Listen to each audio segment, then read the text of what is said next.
Gas ಬೆಲೆ 849 ರೂಪಾಯಿ ಪ್ರತಿ ಸಿಲಿಂಡರ್ ಇದೆ. ಅದು 50 ರೂಪಾಯಿ ಇವಾಗ ಜಾಸ್ತಿ ಆಗಿದೆ ಅಂತ ಹೇಳ್ತಾರೆ. ಹೌದು, ಜಾಸ್ತಿ ಆಗಿದೆ. ಹಾಗಾಗಿಯೇ ಈ ಸಿಲಿಂಡರ್ ಏನಿದೆ ಅದರದ್ದು ಹ್ಯಾಂಡ್ಲಿಂಗ್ ಚಾರ್ಜಸ್ ಅಂತ ಇರ್ತದೆ, ಟ್ರಾನ್ಸ್ಪೋರ್ಟೇಷನ್ ಇರ್ತದೆ. ಇದರಿಂದಾಗಿ ಹೊರೆ ಜಾಸ್ತಿ ಆಗುತ್ತೆ ಅನ್ನೋ ಕಾರಣಕ್ಕೋಸ್ಕರವೇ ಮೋದಿಯವರು ಈ ಗ್ಯಾಸ್ ಸಿಲಿಂಡರ್ ಬೆಲೆ 3 ವರ್ಷದ ಹಿಂದೆ 1200 ರೂಪಾಯಿಗೆ ಹೋಗಿತ್ತು, ಇವತ್ತು 849 ರೂಪಾಯಿಗೆ ಹೋಗಿದೆ. ಹಾಗಾಗಿ ಅವರು ಹಿಂದೆ ಗುಜರಾತ್ನಲ್ಲಿ ಮುಖ್ಯಮಂತ್ರಿ ಆಗಿದ್ದಾಗ ಪೈಪ್ಡ್ ಗ್ಯಾಸ್ ಅಂತ ಮನೆ ಮನೆಗೆ ಪೈಪ್ ಮುಖಾಂತರ ಗ್ಯಾಸನ್ನು ಕೊಡುವಂಥದ್ದು.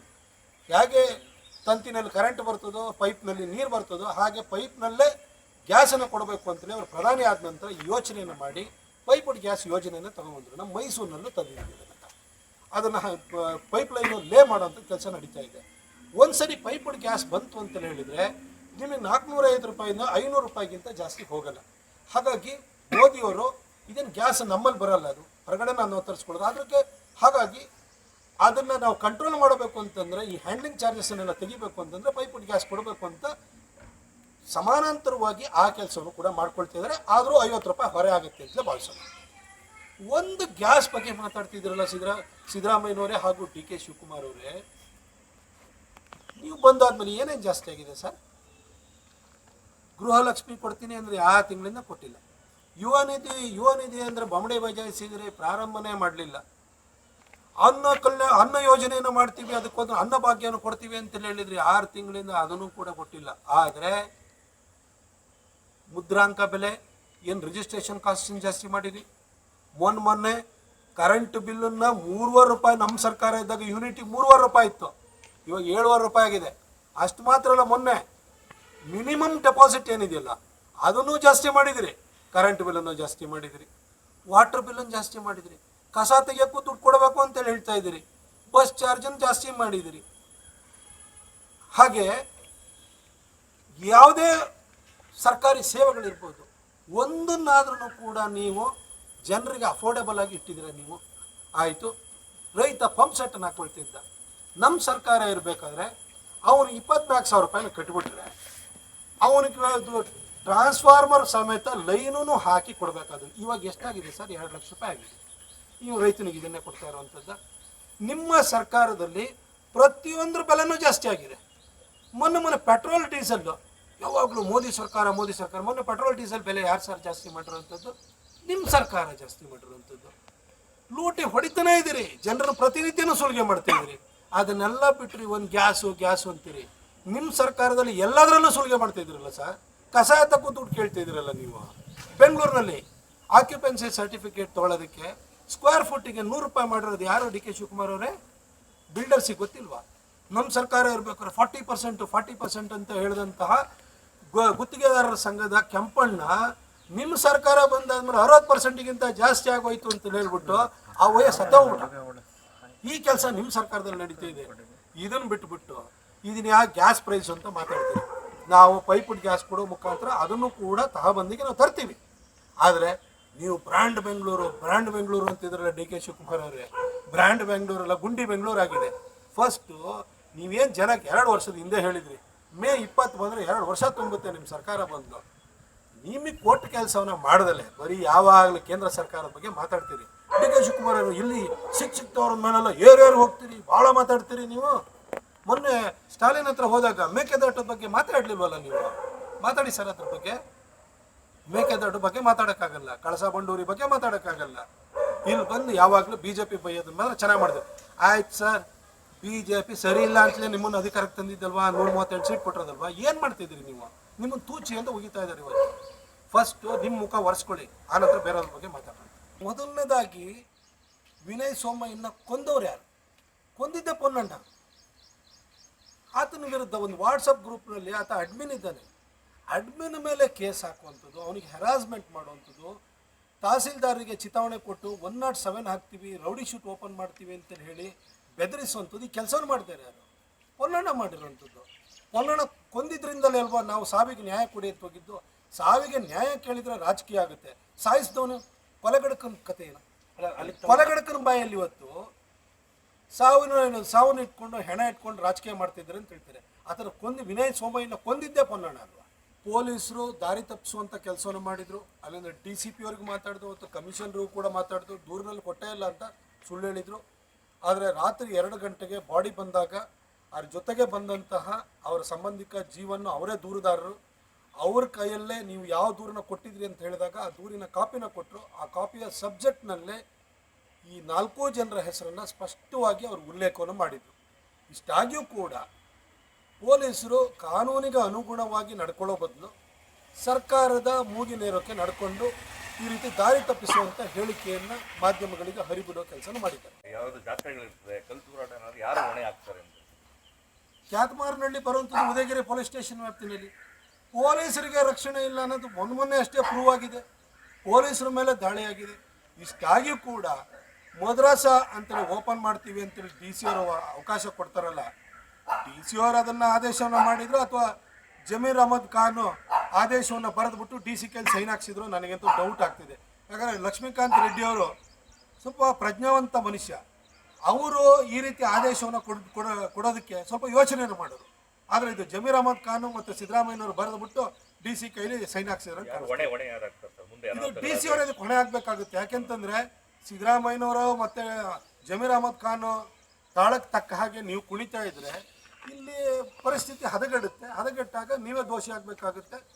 ಕೊನೆಗೆ ಅದನ್ನು ನಿಮ್ಮ ತಲೆದಂಡವನ್ನೇ ಮಾಡ್ತಾರೆ. ಅದಕ್ಕೋಸ್ಕರ ನಾನು DC ಅವರಲ್ಲಿ ಮತ್ತೊಂದು ಸರಿ ಕೇಳ್ಕೊಳ್ತೀನಿ, ದಯವಿಟ್ಟು ಈ ಆದೇಶವನ್ನು ವಾಪಸ್ ತೊಗೊಳ್ಳಿ. ಕೋರ್ಟ್ ಮುಂದೆ ಹೇಳಿ, ಜಡ್ಜ್ಗಳಿಗೆ ಬಂದು ಹೇಳಿ, ಇಲ್ಲಿ ಜಡ್ಜ್ಗಳನ್ನ ಖುದ್ದಾಗಿ ಇಲ್ಲಿ ಸ್ಥಳಕ್ಕೆ ಬರೋಕ್ಕೆ ಹೇಳಿ, ಅವ್ರಿಗೆ ಅರ್ಥ ಆಗುತ್ತೆ. ಮೊನ್ನೆ ಅಷ್ಟೇ ಉದಯಗಿರಿ ಪೊಲೀಸ್ ಸ್ಟೇಷನ್ ವ್ಯಾಪ್ತಿನಲ್ಲಿ ಪೊಲೀಸ್ ಸ್ಟೇಷನ್ ಮೇಲೆ ಗುಂಡು ಮುಸಲ್ಮಾನರು ದಾಳಿ ಮಾಡಿರೋ ಪ್ರಕರಣವನ್ನು ಅವ್ರ ಗಮನಕ್ಕೆ ತಗೊಂಬನ್ನಿ. ನೀವು ಪೊಲೀಸರಿಗೆ ರಕ್ಷಣೆ ಇಲ್ಲ, ಅಲ್ಲಿನೋ ಹಿಂದೂಗಳಿಗೆ ರಕ್ಷಣೆ ಇರ್ತದೆ. ಆಮೇಲೆ ಹಿಂದೆನೂ ಘಟನೆ ನಡೆದಿದ್ದು ಯಾಕೆ, ಅಲ್ಲಿ ಮದ್ರಸಾ ಅಂತಲೇ ಪ್ರಾರಂಭ ಮಾಡಿಕೊಂಡು ಅಲ್ಲಿ ಮಸೀದಿ ಚಟುವಟಿಕೆ ಮಾಡೋರು ಸುಮ್ಮನೆ ಬಂದು ಹೋಗ್ತಾರೆ. ಶಾಲೆ ಅಂತಂದರೆ ಅದಕ್ಕೆ ಇಷ್ಟೊತ್ತು ಕ್ಲಾಸ್ ಅವರ್ಸ್ ಅಂತ ಇರ್ತದೆ. ಆ ಕ್ಲಾಸ್ ಅವರ್ಸಲ್ಲಿ ಓಪನ್ ಆಗುತ್ತೆ, ಆಮೇಲೆ ಕ್ಲೋಸ್ ಮಾಡ್ತಾರೆ. ಅದು ದಿನದ 24 ಗಂಟೆಲಿ ಅಲ್ಲಿ ಚಟುವಟಿಕೆ ನಡೀತಾ ಇರ್ತದೆ, ಓಡಾಡ್ತಿರ್ತಾರೆ, ಅಲ್ಲಿ ಆಯುಧಗಳನ್ನ ಇಡ್ತಾರೆ. ಹಾಗಾಗಿ ಅಲ್ಲಿ ಸ್ಥಳೀಯರು ಇದಕ್ಕೆ ವಿರೋಧವನ್ನು ವ್ಯಕ್ತಪಡಿಸ್ತಿರೋದು. ಸ್ಥಳೀಯರ ಭಾವನೆಗಳಿಗೆ ನೀವು ಬೆಲೆ ಕೊಡಲ್ಲ, ಅಲ್ಲಿ ಜನ ಆತಂಕಕ್ಕೊಳಗಾಗಿದ್ದಾರೆ. ಇಷ್ಟಾಗಿಯೂ ಕೂಡ ನೀವು ಈ ರೀತಿ ಆದೇಶವನ್ನು ಕೊಡ್ತೀರಿ ಅಂತಂದರೆ ಇದು ನೀವು ಕೊಟ್ಟರೆ ಆದೇಶ ಅಲ್ಲ, ಇದು ಜಮೀರ್ ಅಹಮದ್ ಖಾನ್ ಬರೆದಿರುವಂಥ ಆದೇಶ ಅಂತ. ರಾಜೀವ್ ಮರ್ಡರ್ ಕೇಸ್ ಜೊತೆಗೆ 15 ವಿವಿಧ ಪ್ರಕರಣಗಳು ಸಂಭವಿಸಿದವೆ. ಹಾಗಾಗಿ ಇದನ್ನು ತೆರೆಯುವಂಥದ್ದು ಉಚಿತವಲ್ಲ ಅಂತ ಹೇಳ್ಬಿಟ್ಟು ಕೋರ್ಟಿಗೆ ಹೇಳಬೇಕೆ ಹೊರತು, ನೀವು ಸಿದ್ದರಾಮಯ್ಯನವರ ಅಣತಿಯ ಮೇರೆಗೆ ಜಮೀರ್ ಖಾನ್ ಹೇಳ್ದಂಗೆ ನೀವು ನಡ್ಕೊಳ್ತೀರಿ ಅಂತಂದರೆ ನೀವೇನು ಮೈಸೂರಿನಲ್ಲಿ ಶಾಂತಿನ ಕದಡಬೇಕು ಅಂತ ಅಂದ್ಕೊಂಡಿದ್ದೀರಾ? ಅದಕ್ಕೆ ಅವಕಾಶ ಮಾಡಿಕೊಡ್ಬೇಕು ಅಂತ ಅಂದ್ಕೊಂಡಿದ್ದೀರಾ? ನಿಮ್ಮ ಬಗ್ಗೆ ಗೌರವ ಇದೆ, ಆದರೆ ಒಬ್ಬರು ಜಿಲ್ಲಾಧಿಕಾರಿಗಳಾಗಿ ಕಾನೂನು ಸುವ್ಯವಸ್ಥೆಯನ್ನು ಕಾಪಾಡಬೇಕಾದಂಥ ಜವಾಬ್ದಾರಿ ನಿಮ್ಮ ಮೇಲೆ ಇರೋದ್ರಿಂದ ನೀವು ಈ ರೀತಿ ಆದೇಶವನ್ನು ಕೊಟ್ಟಿದ್ದು ಮೈಸೂರಿನ ಶಾಂತಿ ಮತ್ತು ಸೌಹಾರ್ದತೆ ದೃಷ್ಟಿಯಿಂದ ಒಳ್ಳೆಯದಲ್ಲ. ಇದು ಕಾನೂನು ಹೋರಾಟವನ್ನು ಮಾಡ್ತೀವಿ. ಆದರೆ DC ಅವರು ಮಾಡಿದ್ದು ಒಂದು ಅಕ್ಷಮ್ಯ ಕೆಲಸ.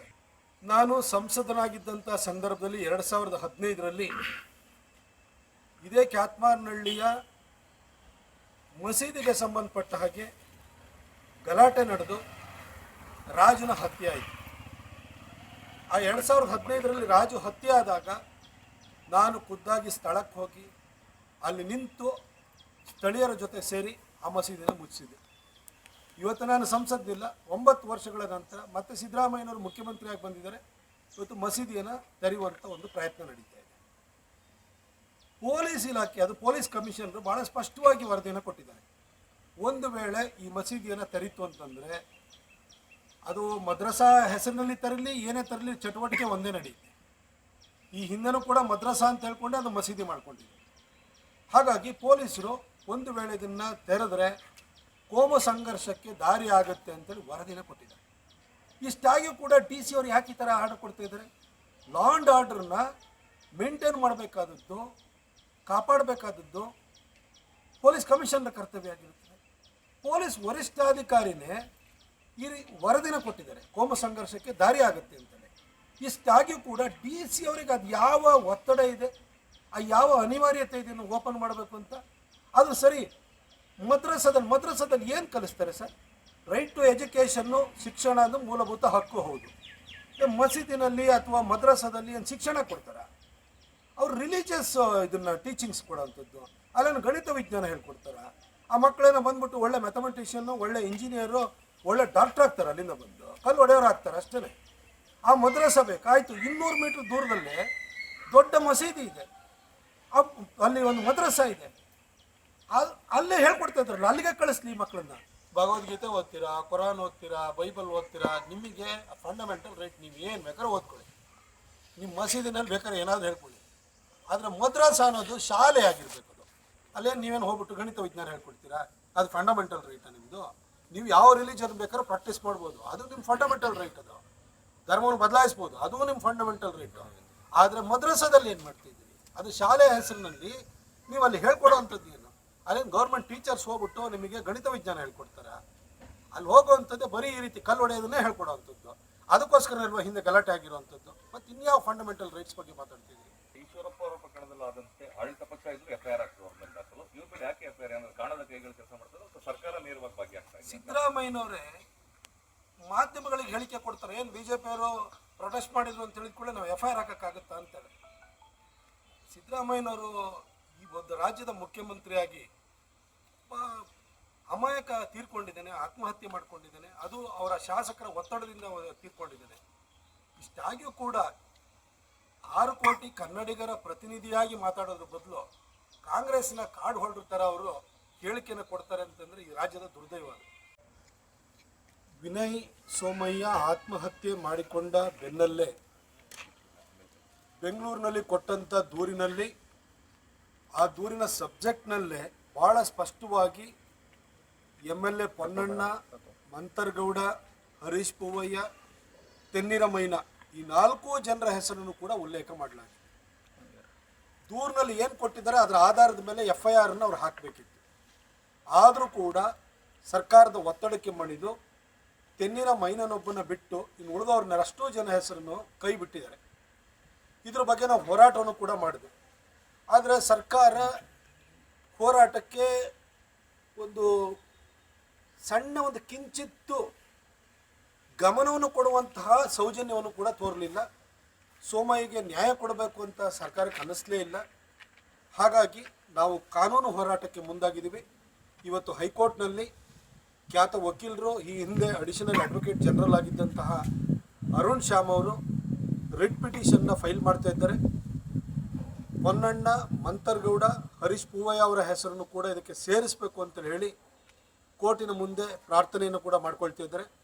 ನಮ್ಮ ರಾಜ್ಯಾಧ್ಯಕ್ಷರಾಗಿರುವಂತಹ BY ವಿಜೇಂದ್ರ ಅವರು, ನಮ್ಮ ಪಕ್ಷದ ಮುಖಂಡರಾಗಿರುವಂಥ ಡಾಕ್ಟರ್ ಅಶ್ವಥ್ ನಾರಾಯಣ್ ಅವರು, R ಅಶೋಕ್ ಅವರು, ನಮ್ಮೆಲ್ಲ ಪ್ರಮುಖ ಮುಖಂಡರು ಕೂಡ ಅರುಣ್ ಶ್ಯಾಮ್ ಅವ್ರ ಹತ್ರ ಮಾತಾಡಿದ್ದಾರೆ. ನಾವೆಲ್ಲ ಮನವಿನೂ ಕೂಡ ಮಾಡ್ಕೊಂಡಿದ್ದೀವಿ. ಹಾಗಾಗಿ ಇವತ್ತು ಎಲ್ಲ ದಾಖಲೆ ಸಮೇತವಾಗಿ, ಆ ದೂರಿನ ಸಮೇತವಾಗಿ, ಆತನ ಕಡೆಯ ವಾಟ್ಸಪ್ ಮೆಸೇಜ್ ಇರ್ಬೋದು, ಆತ ತನ್ನ ಪತ್ನಿಗೆ ಬರೆದಿದ್ದಂತಹ ಪತ್ರ ಇರ್ಬೋದು, ಇದಿಷ್ಟನ್ನು ಕೂಡ ಅಟ್ಯಾಚ್ ಮಾಡಿ ನ್ಯಾಯಾಲಯದ ಮುಂದೆ ಇವತ್ತು ಸಲ್ಲಿಸ್ತಾ ಇದ್ದೀವಿ.